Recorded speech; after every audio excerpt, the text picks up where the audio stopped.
From this year, Malaysian Hajj pilgrims will enjoy air conditioning in their tents in Arafah during Wukuf, the pinnacle of Hajj.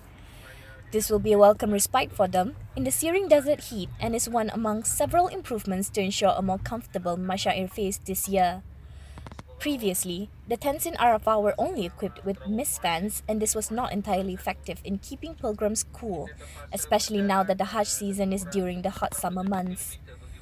Muassasah Southeast Asia Chairman Muhammad Amin Hassan Andakiri said, Malaysian pilgrims will be the first to enjoy air conditioning in Arafah, and their tents would be even better than those of the VIPs.